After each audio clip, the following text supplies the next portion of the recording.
Yes class, previous lecture में हम लोगों ने बात की थी चरों की, यानी कि शैक्षिक मापन के कितने चर हैं उनके बारे में हम लोगों ने बात की थी। चर यानी कि आपके वेरिएबल्स के बारे में हम लोगों ने पढ़ा था कि किस तरह से क्या क्या और उनके प्रकारों के बारे में हम लोगों ने बात की थी।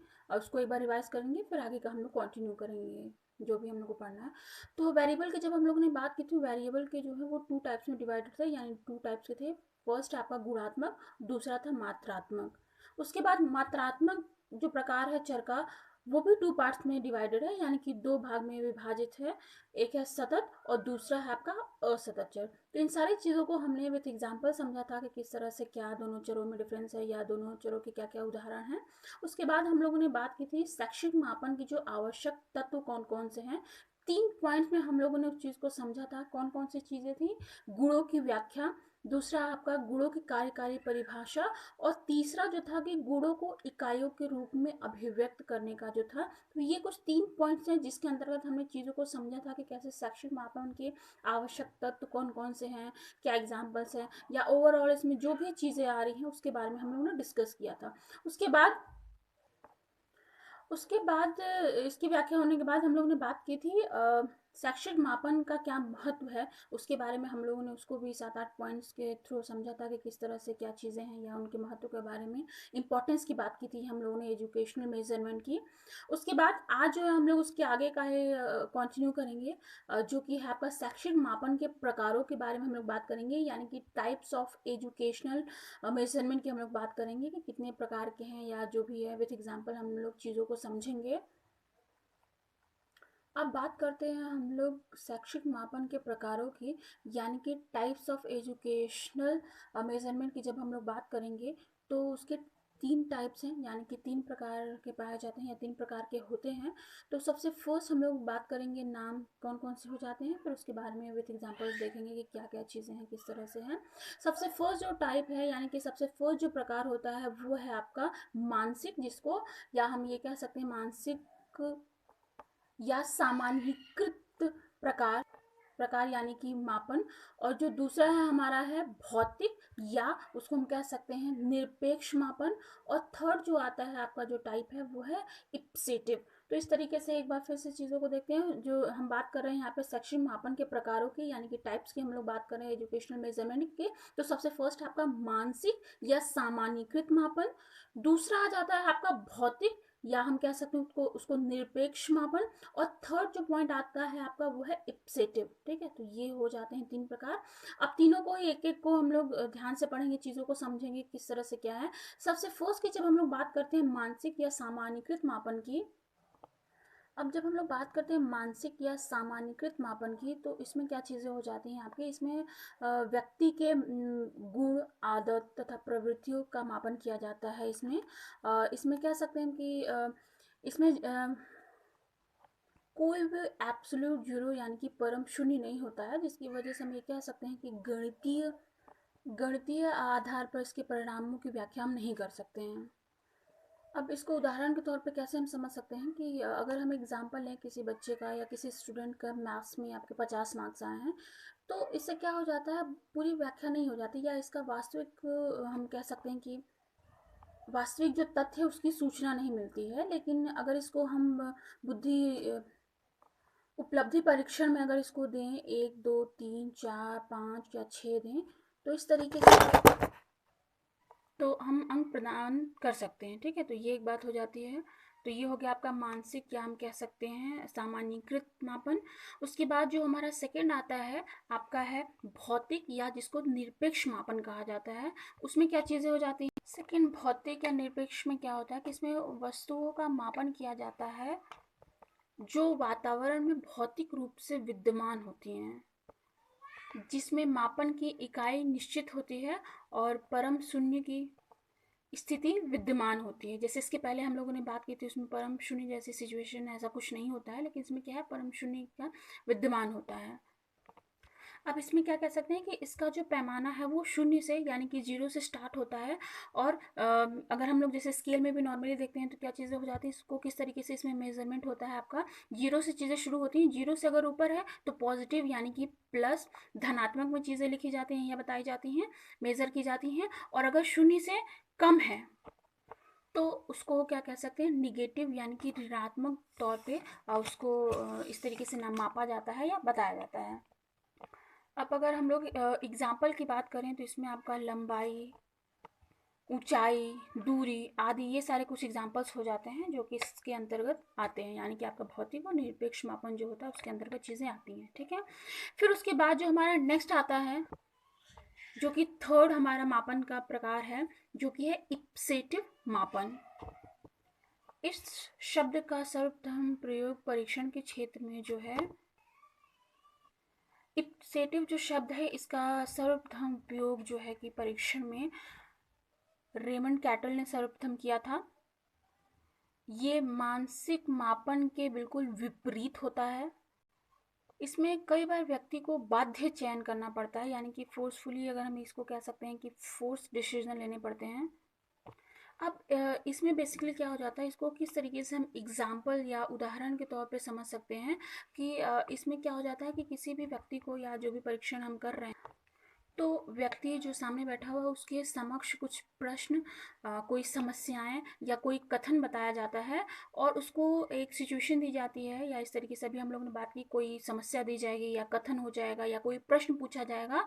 तो उसमें क्या होगा, उसको कुछ, अब ये जो क्वेश्चन या कोई समस्या या जो भी कथन पूछा जा रहा है उसको इस तरीके से कहा जाएगा उससे कि उसको एक वरीयता के क्रम में, या हम कह सकते हैं कि उसको अपने हिसाब से जिस भी तरीके से अगर उनको कोई सिचुएशन या कोई प्रश्न दिया गया है तो उसको क्या है, वरीयता, जैसे 1 2 3 4 इस तरीके से चीज़ें दी जाएंगी। ठीक है, तो उनको क्या करना, उन सिचुएशन को या प्रश्न को या जो समस्या उनको दी गई है उनको वरीयता के क्रम के हिसाब से चीज़ों को वरीयता प्रदान करनी है। ठीक है, अब इसमें बाध्यता ये हो जाती है कि मान लीजिए कि किसी एक प्रश्न या समस्या या जो भी कथन है उसको उन्होंने प्रथम या फर्स्ट वरीयता दे दी। ठीक है, तो अब इसमें क्या हो जाता है कि बाकी जो अन्य रह गए हैं तो उनको वो फर्स्ट नहीं दे सकते और उनको बाकी के जो बचे हुए हैं वरीयताएं उनमें उनको अरेंज करना होगा। तो यहाँ पे बाध्यता ये हो जाती है कि आपको बाध्य चयन करना हो जाता है, यानी कि इसको अगर इंग्लिश में हम लोग बात करें तो किस तरीके से कह सकते हैं कि फोर्स चॉइस हो जाती है, चूज़ करना हो जाता है कि किस तरीके से ये सारे आइटम्स हैं उनको हम फोर्सफुली, तो ये सारी चीज़ें कुछ एग्जाम्पल हो जाते हैं जो कि सेटिव मापन के अंतर्गत आते हैं। तो ये हो जाता है आपका। इस तरीके से एक बार फिर से हम चीज़ों को रिवाइज करते हैं। हम लोग बात कर रहे थे टाइप्स की, यानी कि हम बात कर रहे हैं शैक्षिक मापन के प्रकारों की। सबसे फर्स्ट आता है आपका मानसिक, यानी कि हम कह सकते हैं तो सामान्यीकृत, जिसके अंतर्गत हम लोगों ने क्या पढ़ा, उसमें व्यक्ति के जो भी आदतें हैं या गुण हैं या इन सब चीज़ों का मापन किया जाता है। उसके बाद सेकंड हम लोगों ने बात की थी जो कि है आपका भौतिक या निरपेक्ष। इसमें क्या कहते हैं, परम शून्य जैसी चीज़ होती है, इस तरीके से हम कह सकते हैं, उसमें मापन शून्य से शुरू होता है और भौतिक रूप से जो वातावरण में उपस्थित होते हैं, शून्य से जब शुरू होगा तो इस तरीके से अभी हम लोगों ने बात की थी कि जब शून्य से ऊपर होगा या अधिक होगा तो पॉजिटिव में यानी कि धनात्मक में, और शून्य से अगर निगेटिव कम होगा तो वो क्या होगा आपका ऋणात्मक यानी कि माइनस में इस चीज़ को दर्शाता है। इस तरीके से मेजर किया जाता है। और जो आपका थर्ड टाइप हो जाता है उसमें क्या चीज़ें थी कि आपको बाध्य चुनाव करना होता है, यानी कि फोर्स चॉइस करनी होती है, आइटम हो जाते हैं इसमें। तो आपकी ये बाध्यता हो जाती है कि आपकी जो भी व्यक्ति को कोई प्रश्न, कथन या जो भी समस्या या सिचुएशन दी जाती है उसको आपको क्या करना होता है, वरीयता के क्रम में उसको अरेंज करना होता है। तो ये आपकी बाध्यता हो जाती है कि अगर हमने किसी सिचुएशन या प्रश्न या जो भी समस्या दी गई है उसको अगर हम 1 दे देते हैं तो बाकी को हम वो वरीयता 1 नंबर पर नहीं दे सकते। तो ये हो जाते हैं आपके इप्सेटिव मापन के एग्जाम्पल। तो इस तरीके से ये हमारा यहाँ पे खत्म होता है जो कि आपका प्रकार थे शैक्षिक मापन के। इसके आगे का जो कि इसके आगे का अब जो हमारा नेक्स्ट हेडिंग होगा, हम लोग बात कर रहे हैं यूनिट फर्स्ट में मेजरमेंट एंड इवैल्यूएशन हमारा चैप्टर चल रहा है जो कि हमारा फर्स्ट अध्याय है। उसी में आगे जो हमारी नेक्स्ट हेडिंग हो जाती है आपकी शैक्षिक मापन के कार्य की हम लोग बात करेंगे, यानी कि फंक्शन ऑफ एजुकेशनल मेजरमेंट की हम लोग बात करेंगे कि इसके क्या क्या फंक्शंस हैं, यानी कि क्या क्या कार्य हैं। तो उनको हम कुछ पॉइंट्स में पढ़ सकते हैं किस तरह से क्या चीज़ें। तो पहले हम पॉइंट्स को रिवाइज करेंगे, फिर हम एक एक पॉइंट को देखेंगे कि इसके अंतर्गत क्या क्या चीज़ें आ जाती हैं या उनको बेहतर तरीके से समझने की कोशिश करेंगे। तो सबसे फर्स्ट जब हम लोग बात करते हैं शैक्षिक मापन के कार्यों की, यानी कि जब हम लोग फंक्शंस की बात करते हैं तो सबसे फर्स्ट इसमें आ जाता है भविष्यवाणी। ठीक है, यानी कि इस तरीके से हम कह सकते हैं कि टू प्रेडिक्ट। दूसरा इसमें आ जाएगा आपका टू कंपेयर, यानी कि तुलना करना। फिर उसके बाद आपका क्या चीज़ें आ जाती हैं कि आविष्कार करना, यानी कि टू इन्वेंट। फिर नेक्स्ट इसमें आ जाता है सलाह देना, यानी कि हम कह सकते हैं कि टू एडवाइस। और आपका जो लास्ट है वो है निदान करना, यानी कि हम कह सकते हैं कोई भी दिक्कत है या इस तरीके से निदान, यानी कि टू डायग्नोस्ड। कोई भी चीज़ होती है तो उसमें किस तरीके से निदान या समस्या जो भी आ रही है तो उसको किस तरीके से शॉर्ट आउट किया जाए, या जो भी परिस्थितियां हैं या जिस भी तरीके से। तो ये कुछ पॉइंट आ जाते हैं जो कि फंक्शन के अंतर्गत आते हैं, यानी कि कार्यों के अंतर्गत चीज़ें आती हैं। ये सारे पॉइंट्स हो जाते हैं। अब एक एक पॉइंट को हम डिटेल में बात करेंगे किस तरह से क्या चीज़ें हैं। एक बार फिर से पॉइंट को रिवाइज करते हैं। पहला है टू प्रिडिक्ट, यानी कि भविष्यवाणी करना, तुलना करना, आविष्कार करना, सलाह देना, और लास्ट में आपका आ जाता है निदान करना, यानी कि टू डायग्नोस। ठीक है, तो ये हो जाते हैं कुछ फंक्शन। सबसे फर्स्ट जब हम लोग बात करते हैं भविष्यवाणी की, यानी कि हम कह सकते हैं कि टू प्रेडिक्ट, इसमें क्या चीज़ें हो जाएंगी। तो हम लोग बात कर रहे हैं सबसे फर्स्ट जो हमारा पॉइंट है भविष्यवाणी करना, यानी कि टू प्रिडिक्ट। अब इसमें क्या हो जाता है, जब भी हम लोग बात करते हैं शिक्षा के क्षेत्र में जो भविष्यवाणी है वो बहुत इंपॉर्टेंट रोल प्ले करती है। अब इसमें किस तरह से क्या चीज़ें हो जाती हैं कि जो भी विद्यार्थी है उसकी क्या क्षमताएं हैं, या उसकी क्या रुचि है, या जिस भी विषय को वो पढ़ रहा है कितनी रुचि के साथ पढ़ रहा है, या कितने अंक उसको प्राप्तांक में मिल रहे हैं, या कितनी मेहनत करता है, या कितनी रुचि के साथ सब्जेक्ट को पढ़ता है। तो इन सारी चीज़ों को देखते हुए जो मापन है फंक्शन की, हम लोग बात करें कि मापन के क्या क्या फंक्शन हो जाते हैं, तो उसमें भविष्यवाणी बहुत इंपॉर्टेंट रोल प्ले करती है। किस तरीके से कि मापन के द्वारा हम इजीली इस चीज़ को भविष्यवाणी कर सकते हैं कि बच्चा किस चीज़ में ज़्यादा रुचि ले रहा है, किस में अच्छे अंक प्राप्त कर रहा है। तो उसकी वजह से हम बता सकते हैं कि किस विषय में वो भविष्य में और बेहतर चीज़ों को कर सकता है, या किन क्षेत्रों में वो ज़्यादा एक्टिव हो सकता है। तो इस तरीके से जो भविष्यवाणी होगी वो मापन के द्वारा इजीली की जा सकती है। ठीक है, तो ये एक बात हो जाती है। उसके बाद हम लोग बात करेंगे जो सेकेंड पॉइंट हमारा आता है, जो कि है तुलना करना, यानी कि टू कंपेयर की हम लोग बात करेंगे। अब इसमें सेकंड जो हमारा बात कर रहे हैं उसमें क्या चीज़ें हो जाती हैं, टू कंपेयर यानी कि तुलना करना। जो हम लोग बात कर रहे हैं शैक्षिक मापन के कार्यों की, तो ये आपका सेकंड पॉइंट हो जाता है। अब इसमें क्या चीज़ें आ जाती हैं कि मापन के द्वारा क्या होता है कि हम विद्यार्थियों को मतलब मापते हैं या मूल्यांकन करते हैं तो अंक प्रदान करते हैं। तो अलग अलग विभिन्न अलग अलग जो भी विद्यार्थी हैं उन्होंने अलग अलग अंक प्राप्त किए हैं। तो जिसके द्वारा हम क्या कर सकते हैं कि दो लोगों के बीच में कितनी भिन्नता है, या दो लोगों में क्या किस तरीके से क्या अंक प्रदान किए गए हैं, तो उससे हम कंपेयर कर सकते हैं। यानी कि दो लोगों के बीच में हम तुलना कर सकते हैं कि कैसा क्या है, या अगर दोनों के बीच में मापन के द्वारा हम दोनों में क्या कोई अगर समानता आ रही है तो उस चीज़ को देख सकते हैं। या बेसिकली हम उसमें क्या कर सकते हैं कि दो व्यक्तियों के बीच में, दो विद्यार्थी या जो भी चीज़ें हैं उनके बीच में हम तुलना इजीली कर सकते हैं मापन के द्वारा। तो जब हम लोग बात करते हैं फंक्शन की, तो मापन बहुत इंपॉर्टेंट रोल प्ले करता है। जब भी हम लोग बात करते हैं तुलना करने की या टू प्रोडक्ट की जब हम लोग बात करते हैं, तो मापन के द्वारा ये काम बहुत इजीली हो जाता है। तो ये एक बात हो जाती है। नेक्स्ट जो आ जाता है आपका, जो कि थर्ड है आविष्कार करना, यानी कि टू इन्वेंट करने की जब हम लोग बात करते हैं। बिना मापन के कोई भी शैक्षिक अनुसंधान पूरा नहीं हो सकता। इसके लिए मापन उपकरणों का उपयोग व्यापक रूप से किया जाता है। यानी कि एग्जाम्पल के रूप में अगर हम लोग बात करेंगे तो कोई भी टेस्ट हो जाता है या कोई परीक्षण, इस तरीके से चीज़ें होती हैं। तो मान लीजिए कि कोई टेस्ट हो जाता है, तो अब टेस्ट की हम लोग बात कर रहे हैं, यानी कि परीक्षण के द्वारा जो भी आंकड़े होंगे उनको इकट्ठा करके फिर उनका विश्लेषण, यानी कि हम कह सकते हैं कि एनालिसिस कर नए अनुसंधान यानी कि रिसर्च जो हो जाते हैं उनको स्वीकृति मिलती है। तो ये एक बात हो जाती है आपका जब हम लोग बात करते हैं आविष्कारों की। उसके बाद जो नेक्स्ट पॉइंट हमारा आता है सलाह देना, यानी कि टू एडवाइस। ये हो जाता है आपका नेक्स्ट पॉइंट जो है। अब जो हमारा नेक्स्ट पॉइंट की हम लोग बात कर रहे थे उसमें क्या चीज़ें हो जाती हैं कि चाहे वो शैक्षिक जगत हो, यानी कि हम लोग शिक्षण की बात करते हैं, या आपका व्यवसायिक, या हम कह सकते हैं कि जो भी बिजनेस या जो भी चीज़ें हो जाती हैं, तो शैक्षिक एवं व्यापारिक जो भी किसी भी क्षेत्र की अगर हम लोग बात करते हैं, तो उसमें सलाह देना जो जो हो जाता है आपका मापन का प्रमुख कार्य हो जाता है। व्यक्ति की विभिन्न क्षमताओं, रुचियों आदि का अध्ययन किया जाता है, और उसके बाद ये निश्चित किया जाता है कि उसको कौन सा विषय लेना चाहिए, या जिस भी तरीके से ये एक सलाह दी जाती है। तो ये हम कह सकते हैं कि जो सलाह देना है वो मापन का बहुत इंपॉर्टेंट फंक्शन हो जाता है, यानी कि कार्य हो जाता है। अब इसमें अभी हम लोगों ने एग्जाम्पल के थ्रू समझा कि किस तरीके से एक विषय का अध्ययन किया जाता है, व्यक्ति की रुचि, क्षमताओं, बाकी सब चीज़ें। तो उसे एक निश्चित तौर पर हम ये निश्चय निकाल लेते हैं कि उसको क्या सब्जेक्ट आगे लेना चाहिए, तो इस तरीके से ये हो जाती है आपकी कि सलाह हम दे सकते हैं, इस तरीके से चीज़ें हो जाती हैं। उसके बाद जो हमारा नेक्स्ट आता है, जो कि नेक्स्ट पॉइंट है, निदान करना, यानी कि टू डायग्नोस्ड। शिक्षा की अगर हम लोग बात करें, एजुकेशन की जब भी हम लोग बात करते हैं, तो उसमें ये जो शब्द हो जाता है डायग्नोसिस, यानी कि जब भी हम लोग निदान की बात करते हैं, तो वो एक इस तरीके से हम कह सकते हैं कि उपचारात्मक शिक्षण से इसका तात्पर्य हो जाता है उपचारात्मक।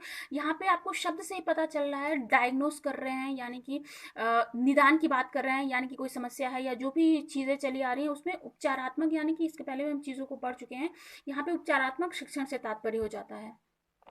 अब इसमें क्या चीज़ें हो जाती है कि शैक्षिक निदान प्रक्रिया जो हो जाती है वो थोड़ी जटिल होती है। जटिल यानी कि हम कह सकते हैं ईजी नहीं, कॉम्प्लेक्स होती है। अब अब इसमें क्या चीज़ें हो जाती हैं कि परीक्षाओं के द्वारा बालक की कठिनाइयों का ही नहीं पता चलता, बल्कि जो भी समस्या आ रही है उसको या उसके दूर करने हेतु उपचारात्मक शिक्षण भी दिया जाता है। तो ये बात हो जाती है आपकी, हम लोग जब बात करते हैं। ओके, तो यहाँ बात हो जाती है हमारे शैक्षिक मापन के, जो हम लोग बात कर रहे थे कार्यों की, एक बार फिर से देख लेते हैं। भविष्य करना, ठीक है, तुलना करना, भविष्यवाणी करना फर्स्ट, दूसरा हो जाएगा आपका तुलना करना, तीसरा पॉइंट हो जाता है आपका आविष्कार करना, चौथा पॉइंट इसमें हो जाएगा सलाह देना, और जो लास्ट पॉइंट हो जाता है आपका वो है डायग्नोस, यानी कि निदान करना। तो ये हो जाते हैं आपके फंक्शंस शैक्षिक मापन के। उसके बाद जो हमारी नेक्स्ट हेडिंग आती है बेटा, वो है आपका शैक्षिक मापन की सीमाएं, यानी कि सीमाएं, यानी कि यहाँ पे क्या चीज़ आ जाएंगी, अगर हम लोग बात करते हैं तो लिमिटेशंस ऑफ एजुकेशनल मेजरमेंट की हम लोग बात करेंगे कि कौन कौन सी सीमाएं हो जाती हैं या क्या समस्याएं या बाधाएं, जो भी चीज़ें हैं उसके अंतर्गत क्या क्या चीज़ें आती हैं। तो इस हेडिंग के अंतर्गत हम इन सारी चीज़ों पर बात करेंगे कि किस तरह से कौन कौन सी सीमाएँ हो जाती हैं या लिमिटेशंस हैं शैक्षिक मापन के अंतर्गत, तो उसके बारे में हम लोग डिस्कस करेंगे। तो उसको हम कुछ पॉइंट के थ्रू किस तरीके से समझ सकते हैं, उसको हम लोग देखेंगे।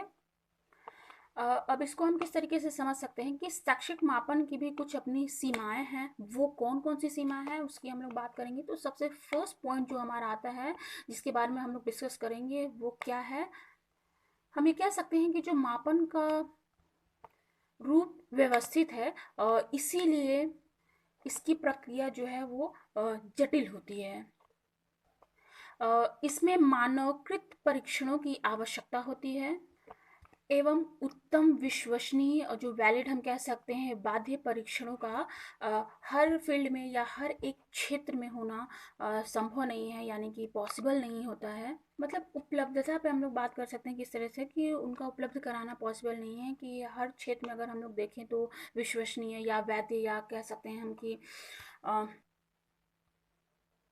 यानी कि हम ये कह सकते हैं कि उत्तम वैध और विश्वसनीय परीक्षणों का हर एक क्षेत्र में उपलब्धता थोड़ा कठिन हो जाता है, यानी कि संभव नहीं हो सकता। तो ये एक समस्या आ जाती है। उसके बाद जो हमारा नेक्स्ट जो सीमा आ जाती है, जो हमारा नेक्स्ट पॉइंट है वो क्या है, हम ये कह सकते हैं कि जो मापन होता है उसका जो क्षेत्र है, या हम कह सकते हैं उसका जो स्कोप है या जो फील्ड है वो काफ़ी सीमित होता है, यानी कि लिमिटेड होता है। कहने का मतलब कि एक समय में किसी एक व्यक्ति का हम एक या एक से कुछ ही पहलुओं का हम अध्ययन कर सकते हैं। अब इसके द्वारा हम लोगों ने बात की कि एक समय में हम किसी भी व्यक्ति का एक या कुछ गुणों या पहलुओं का ही अध्ययन कर सकते हैं, क्योंकि ऐसा संभव ही नहीं है कि एकदम से संपूर्ण व्यवहार या पूरे व्यक्तित्व का अध्ययन किया जा सके। तो ये आपका दूसरी बाधा या कह सकते हैं इस तरीके से सीमा के अंतर्गत आ जाता है। उसके बाद जो हमारा नेक्स्ट पॉइंट आता है, शैक्षिक मापन की विमाएं ज्ञात न होने से मापन उतना शुद्ध नहीं हो पाता है जितना कि भौतिक या फिजिकल मापन का, यानी कि मेजरमेंट का होता है। उसके बाद जो हम लोग बात कर रहे हैं सीमाओं की, उसमें लास्ट पॉइंट जो हमारा आता है वो ये आता है कि मापन के द्वारा किसी व्यक्ति या प्रक्रिया जो होती हैं उसके बारे में हमें सूचना, यानी कि इंफॉर्मेशंस मिलती है, और हम ये कतई नहीं कह सकते कि इसके द्वारा हम कोई निर्णय ले सकते हैं या इस तरीके की कोई चीज़ होती है, यानी कि हम ये कह सकते हैं कि ये कोई निर्णय नहीं प्रदान करता है। तो क्या चीज़ें हो जाती हैं कि जब भी हम लोग मापन की बात करते हैं तो जो हमारा ये लास्ट पॉइंट हो जाता है, सीमाओं में क्या चीज़ें आ जाती हैं, उसके अंदर हम ये कह सकते हैं कि कोई भी व्यक्ति या जो भी प्रक्रिया है उसके उससे रिलेटेड हमें सूचनाएं यानी कि इंफॉर्मेशन ही मिलती हैं, और उससे रिलेटेड कोई ऐसा नहीं है कि हमें उससे रिलेटेड कोई निर्णय प्रदान कर सकते हैं या इस तरह की चीज़ें होती हैं। तो ये एक बात हो जाती है। तो लास्ट में हम लोगों ने क्या रिवाइज किया, एक बार फिर से बात कर रहे थे, हम लोग बात कर रहे थे, एक बार फिर से देख लेंगे। शैक्षिक मापन की सीमाओं की हम लोग बात कर रहे थे, उसमें क्या क्या चीज़ आ जाती है। पहला चीज़ तो यही था कि शैक्षिक मापन का जो स्वरूप है वो व्यवस्थित होता है, जिसकी वजह से ये काफ़ी जटिल प्रक्रिया हो जाती है। और नेक्स्ट हम लोग ने क्या बात की थी कि मापन की जो मापन का जो क्षेत्र है वो सीमित होता है। उसके बाद भी हम लोग ने सारी चीज़ें डिस्कस, तो इस तरीके से ओवरऑल सारी चीज़ें कंप्लीट होती हैं। Okay, thank you class.